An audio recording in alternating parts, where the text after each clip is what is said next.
꽈드로가 낫니, 포매틱이 낫니, 아니면 X드라이브가 낫니? 이것에 대한 대답은 개인마다 다르다.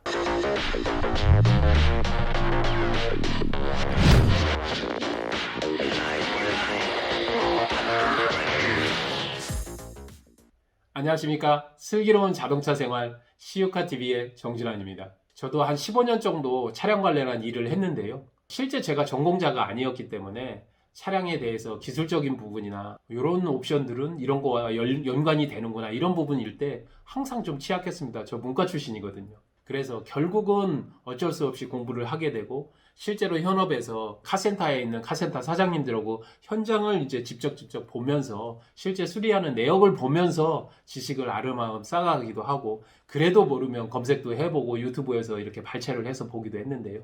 고객분들도 역시 마찬가지 일이라고 생각을 합니다. 슬기로운 자동차 생활은 바로 그런 코너입니다. 저도 역시 공부를 하면서 여러분들과 좀 공부한 내용을 좀 공유를 해보자. 이 동영상 하나면 충분하다. 그런 컨셉으로 만든 것이 슬기로운 자동차 생활입니다. 내용 보시고 궁금한 사항은 댓글로 남겨주지 마세요. 저도 잘 모릅니다. 이번 겨울은 좀 어떠셨습니까, 여러분? 여러분의 자동차 생활은 좀 어떠셨습니까? 제가 볼 때는 좀 힘들었던 부분이 있었을 때 말이죠. 서울 수도권 지역에 폭설이 내려서 그것도 퇴근 시간에 제주도나 부산 이 남부지방에서도 눈이 엄청 내려서 어떤 분들은 보니까 뉴스에 보니까 차를 버리고 가기도 했더라고요. 어쩔 수 없이 내 차가 후륜이나 전륜인데 눈이 많이 내리니까 도로가 미끄러워져가지고 올라가지를 못해서 레카나 이런 거를 불러도 차가 올 수 있는 상황이 아니어서 엄청 고생을 하셔서 그냥 차를 놓고 퇴근을 하셨던 분들이 많습니다. 이때 이렇게 어려움에 처하면 누구라도 생각을 하는 게 바로 이 옵션, 이 차량에 대한 시스템을 생각할 텐데요. 현재 타고 있는 차가 2륜인가요? 아니면 4륜인가요? 오늘은 바로 4륜에 대한 이야기를 좀 해보도록 하겠습니다. 여러분의 혹시 4륜의 첫 번째 경험은 어떤 차량이신가요?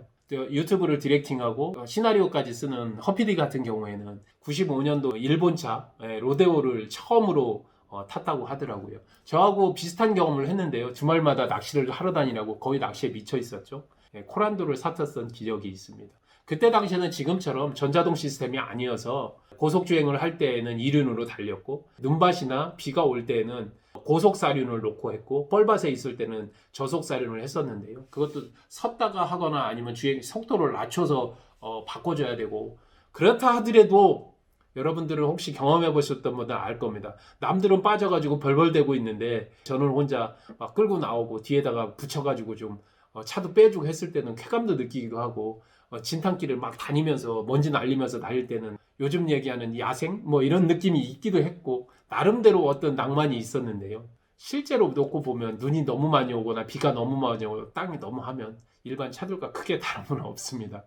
근데 막상 또 그런 사륜차를 타면 안도감은 있어요. 네. 이런 차량들, 사륜 차량들을 우리가 구매를 할 때 보통 고민을 합니다. 승용차를 사면 대다수의 분들은 한국에서는 아무래도 전륜을 좀 많이 사는 경우가 있고 고속 스포츠카거나 아니면 좀 고가의 수입차 같은 경우는 대형차 같은 경우는 후륜이 기반이 되는 차들이 꽤 많았습니다. 그리고 2000년도 수입차들이 대중적으로 좀 풀리면서 그리고 한국에도 프리미엄 브랜드들이 나오면서는 승용차에도 사륜을 취급하는 차들이 많아졌고 어찌 보면 승용차에서도 사륜이 당연하다 이렇게 생각하게 되었는데요. 자, 2륜은 전륜구동하고 후륜구동으로 나눠집니다. 변속기가 앞에 위치하고 동력도 앞바퀴에 전달되면 그냥 쉽게 전륜구동이다. 한국에 있는 대부분 차량들은 전륜구동이다 이렇게 보시면 맞고요. 후륜구동은 동력이 뒷바퀴에 전달됩니다. 근데 엔진이나 미션 이런 것들은 앞에 있어도 실제로 동력을 전달하는 부분들은 뒷부분에 있거나 스포츠 같은 경우에는 엔진이나 이런 것들도 트렁크 뒤쪽에 위치를 하고 있는데 이렇게 뒷차축에 힘을 주는 것을 후륜구동이다 이렇게 보시면 되고요. 전륜구동 같은 경우에는 장점은 노면하고 앞에도 아무래도 엔진이 앞에 있으니까 진행을 하는 방향 쪽에 무게중심이 있어서 노면이나 이런 거에 접지력이 좀 높고 후륜에 비해서 좀 부품수가 좀 적게 들어갑니다. 아무래도 이제 부품이 적게 들어가면 무게가 줄고 무게가 줄으면 실제로 좀 연비가 좀 좋다는 것은 장점이라고 볼 수 있고요. 고속 주행을 할 때 뒤에서 밀어주는 힘보다는 끌고 가야 되는 힘이라고 본다면 아무래도 뒤쪽에 안정감이 좀 떨어지는 부분은 있다. 고속 주행을 하면 할수록 무게중심이 좀 뜨는 경우가 있고 그런 것들 때문에 안정감이 좀 떨어진다. 그래서 후륜 같은 경우에는 아무래도 뒤쪽에 무게중심이 있기 때문에 빠르게 가거나 아니면 안정적으로 주행을 하고 고속 주행에는 분명하게 장점이 있습니다.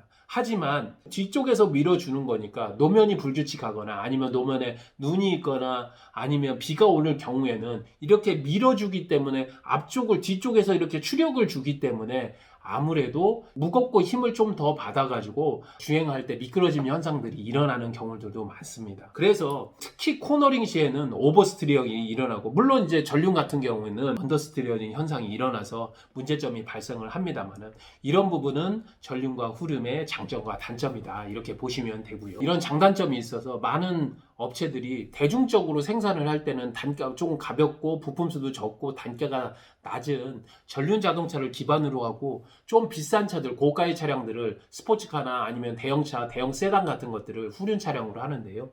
90년도 이후에 들어서는 고급 수입차들이 들어오면서 대중화되고 이러면서 SUV, 대형 SUV들이나 고급 SUV들이 생기면서는 사륜에 대한 니즈들이 좀 많아졌습니다. 사륜이 언제부터 나온 기술인지 아십니까? 아우디에서 80년도에 했었던 충격적인 스키 점프대 광고를 기억하시는 분들은 아마 그때부터 뭐 사륜이 나오지 않았나? 이렇게 생각을 하실 텐데요.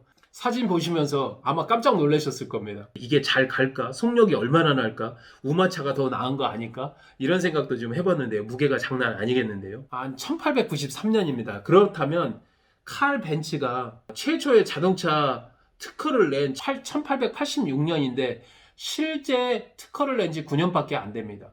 그러니까 자동차가 처음 태어났을 때부터 사륜이 있었다 이렇게 생각을 하시면 될 겁니다. 1899년에 전기 자동차를 위해서 사륜 구동 시스템을 개발한 포르쉐 박사의 차량입니다. 여러분, 차 어떻습니까? 요즘 말로 이야기하면 감성이 있는 차량 아닙니까? 제 눈에 보기에도 꽤 그럴듯하고 굉장히 고급져 보이는데요. 이거 찾느라고 좀 많이 뒤졌는데요. 요즘 나오는 포뮬러 1에 나오는 형태들이 이렇게 생겼는데 예전도 뭐 그렇게 다르지는 않았던 것 같습니다. 100년이 넘었는데요. 1903년에 네덜란드의 스파이커 형제가 직접 제작한 차량입니다. 가면 갈수록 현대 자동차와 거의 비슷하게 보여지는데 1903년에 네덜란드의 스파이커 이후에 제각기 사륜구동 시스템에 대해서 발전을 하기 시작했는데, 여러분들이 요즘 갖고 싶어하는 클래식 SUV의 명가이고 명차라고 이야기를 하는 G바겐의 원조가 되는 차량입니다. 이 차량을 보고 모티브를 얻고 찝 사륜구동 차량을 만들었다고 하는 그 차량인데, 미군에서는 찝을 사용을 했고 독일군에서는 이 차를 가지고 군용차로 쓰기도 했죠. 요즘도 모양이 그렇게 변하지는 않았죠. 옛날 사진을 찾아보면서 느꼈던 것들은 이런 감성들, 클래식카가 가지고 있는 어떠한 디자인이 가지고 있는 뭐라고 할까요? 멋짐? 역시 명품이란 뭐 이런 거다. 근데 요즘 디자인들은 너무 그냥 직선적이고 효용성, 뭐 너무 속도에 대한 이런 것들만 강조한 것 같아서 한편으로는 좀 아쉽기도 합니다. 우리가 사륜구동이라고 얘기하면 항상 궁금해하는 주제가 이겁니다. 벤츠 포매틱, BMW X5, 아우디는 꽈트로. 어떤 것이 더 강할까? 벤츠는 명칭이 포매틱입니다. 일반적인 세단에다 적용을 한 것을 이야기를 합니다. 그게 1984년에 적용 모델이 벤츠 W124에 있는 1세대 E클래스라고 보여집니다. BMW는 X 드라이브라고 명칭을 하고 1985년에 거의 비슷하죠. 320iX 모델에 적용을 합니다. 그리고 우리가 사륜하면 가장 먼저 떠올리는 아우디의 모델을 프리미엄 모델로 바로 올라오게 만들어준, 그리고 10번 참가했던 랠리에서 6번의 우승을 차지하면서 꽈트로라는 모델명으로 출시가 되었다는 겁니다. 한때 광고에 미쳐 있어가지고 이 동영상을 제 뇌리 속에 확실하게 인식을 시켰는데, 이 동영상이 완전 메가히트를 치죠. 그러면서 아우디 하면 사륜 꽈트로가 최고라는 생각을 하게끔 만들고 명품 반열로 올리게 된 바로 그겁니다. 그런데 사람들이 광고만 믿지 않잖아요. 그러니까 어떤 짓을 하게 되느냐, 한국에도 차 덕후들이 있는 것처럼 유럽에는 더 미친 덕후들이 많습니다. 차를 수집하는 덕후, 차를 비교하는 덕후. 그래서 저도 역시 유튜버를 다 뒤져가지고 한번 비교를 해봤습니다. 유튜브에서 보여주는 대다수의 동영상의 배틀은 뭐냐, 결론적으로 얘기를 하면 우리가 영원한 숙제였던 아우디의 꽈트로를 첫 번째로 치고 벤츠 BMW의 별반 다름이 없다 라는 결론으로 비교를 하는 것을 볼 수 있습니다. 그러면 독일 3사는 이렇게 보여졌는데 타 차들은 없나요? 미니 같은 경우는 올포라고 지칭을 하고, 이탈리아의 명차인 삼지창 마세라티는 Q4라고 이야기를 하죠. 그리고 요즘 인기 있는 테슬라 같은 경우는 듀얼 모터, 토요타 같은 경우는 E4, 프리미엄 브랜드라고 런칭을 한 한국 제네시스는 H트랙이라고 해서 독일에 있는 그런 차량들만 있는 건 아닌데 2020년도에 있는 SUV 배틀이라는 채널에서 아우디 뭐 Q8이라든지 BMW X5, 벤츠 GLE 거기에다 요즘 나오는 볼보 XC90, 레인지로버 스포츠, 집, 뭐 렉서스 나름 좀 자기들이 좀 잘났다고 하는 것들을 좀 모아놓고서 이렇게 배틀을 벌였던 이런 동영상들이 있는데 이런 것들을 보시면 비교를 하실 수 있지 않나 이렇게 생각을 좀 합니다. 아우디의 꽈트로를 저희들이 아까도 이야기를 했듯이 다른 브랜드하고 다 합쳐서 봤었을 때 첫 번째로 치는데 아우디의 꽈트로가 사실 이 세단의 원조격은 아닙니다. 스바루에서 나온 레온이란 차량인데 실제로 양산형 승용차에 4륜구동 시스템을 적용한 최초의 모델이라고 봐도 되고요. 처음에 아우디가 꽈트로를 만들 때 이 차량을 갖다가 뜯어보고 다시 보고 뭐 살펴보고 이랬다는 이야기가 있고 실제로 아우디 꽈트로를 만들 때 공신이었다 하는 차가 바로 이 차라고 이야기들이 많습니다. 지금까지는 독일 차하고 일반 차들이 어땠나를 좀 잠깐 이야기를 했고 스포츠카에 대한 부분이 분명히 궁금하실 텐데요. 스포츠카는 우리가 알기에 빨리 가야 되기 때문에 어떻게 하면 무게를 좀 줄일까? 어떻게 하면 좀 빠르게 갈 수 있을까? 뭐 이런 부분들이 주요 쟁점이잖아요. 그리고 어떻게 좀 멋지게 만들까? 그래서 보통들은 거의 후륜구동인 경우들이 많습니다.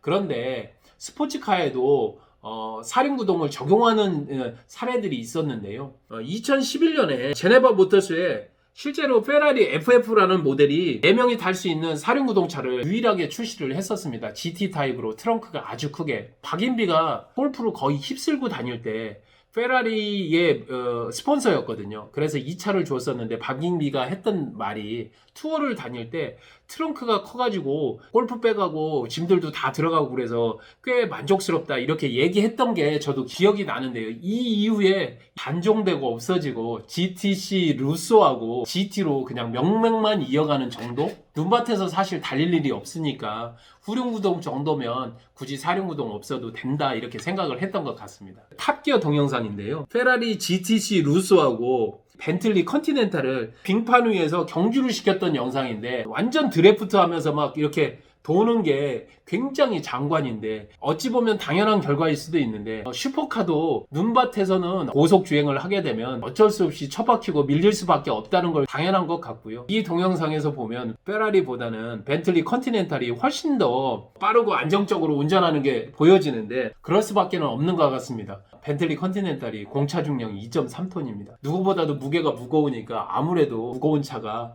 덜 더 영향을 받지 않겠느냐. 그래서 벤틀리 컨티넨탈이 좀 더 빠르게 나오지 않았나 동영상에서 저는 좀 생각을 해봅니다. 스포츠카는 사실 뭐 4륜이 필요 있겠습니까? 날 좋은 날만 타시기 바랍니다. 자, 이제는 차량으로는 마지막으로 하이브리드 차량이나 수소차, 전기차 같은 경우에는 어떻게 4륜구동 시스템을 매칭을 시켰을까요? 여러분들도 잘 아시다시피 전기차 같은 거 테슬라 같은 경우는 바닥 밑면이 플랫폼이 다 전기차 배터리 팩으로 이루어져 있는데요. 4륜구동 시스템은 잘 알다시피 앞쪽 동력하고 뒤쪽 동력하고를 서로 연동시킬 수 있게 연결이 돼야 되는데 배터리 팩이 밑을 차지를 하고 있으면 실제적으로는 어떻게 이거를 넣지? 이렇게 생각을 하실 텐데 저도 사실은 의아했었습니다. 그런데 정말로 쉬운 게 내연기관이 필요가 없으니까 동력원을 그냥 전기차로 하는 모터 2개를 앞에 하나 뒤에 하나 이렇게 넣은 겁니다. 정말 어이없게도 그렇게 해도 충분히 간다 이야기죠. 테슬라는 그렇게 해결을 했습니다. 그래서 듀얼모터라는 이름을 쓰고 있습니다.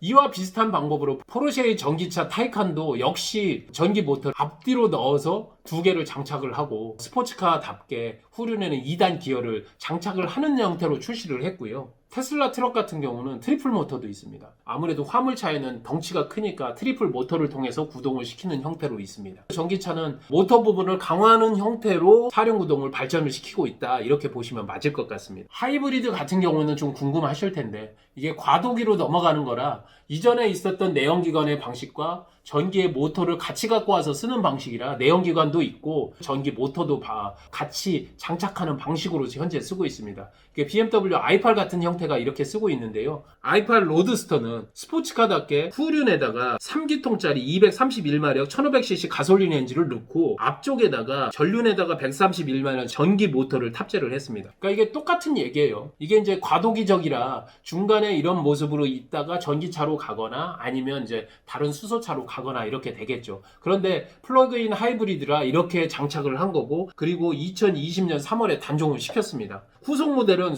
테슬라처럼 듀얼 모터 발전을 하게 될 것이라는 이야기입니다. 그러면 현대차 그리고 이 전기차를 따라가는 많은 차량들도 역시 듀얼 모터로 가는 방식으로 갈 것이라고 보여진다는 겁니다. 지금까지의 양산형 차량들은 대다수가 이륜 자동차 전륜을 기반으로 했고, 고성능 차량들은 아무래도 속도를 내거나 안정감이 있도록 후륜 차량들을 했는데, 최근 들어서는 풀옵션이라고 하는 개념들, 그리고 겨울이 한 3계절, 4계절쯤 되고 눈이 한 번씩 크게 내리는 한국에서도 아무래도 사륜에 대한 부분들을 한 달에 뭐 한 150만원, 200만원 정도를 더 주면 사륜 시스템을 옵션으로 올릴 수 있으니까 많은 분들이 사륜 시스템으로 갖고 차박이나 펜치, 오지 여행이나 이런 분들을 하시는 분들이 많아지면서 아무래도 사륜에 대한 시스템들이 분명하게 니즈들이 많아졌고, 그러면서 사륜차들이 많아졌다는 것. 옛날엔 이륜이 되게 많았습니다. SUV를 하더라도 80% 이상이 이륜이었어요. 산타페 같은 것들을 보면 실제 판매한 내역들을 보면 80%가 이륜이었습니다. 근데 최근에 출고를 하는 거를 보면 대다수가 한 5대5 정도. 어떤 때는 사륜 시스템이 훨씬 더 많기도 합니다. 고급 SUV일수록 다 사륜 시스템으로 가고, 기본적인 풀옵션이라고 하면 사륜 시스템이 들어가야 된다 생각을 합니다. 수입차의 영향으로 일반 승용차들도 사륜 시스템, AWD 기본적으로 장착을 하는 거를 기본 옵션으로 생각을 합니다. 제네시스 같은 경우들도 사륜 차량들을 가장 많이 출고를 한다. 중고차로 매매를 할 때에도 사륜 시스템에서 아무래도 니즈가 더 많아지니까 중고차 가격도 사륜이 훨씬 더 잘 받을 수 있다는 이야기도 좀 해보면서, 오늘은 사륜 시스템에 대해서 이야기를 좀 해봤고, 우리가 항상 이야기를 했었던 아우디가 낫니? 벤츠가 낫니? BMW가 낫니? 꽈드로가 낫니? 포매틱이 낫니? 아니면 엑스드라이브가 낫니? 이것에 대한 대답은 개인마다 다르다. 자, 여기까지 하겠습니다. 슬기로운 자동차 생활 시유카TV의 정진환이었습니다. 감사합니다.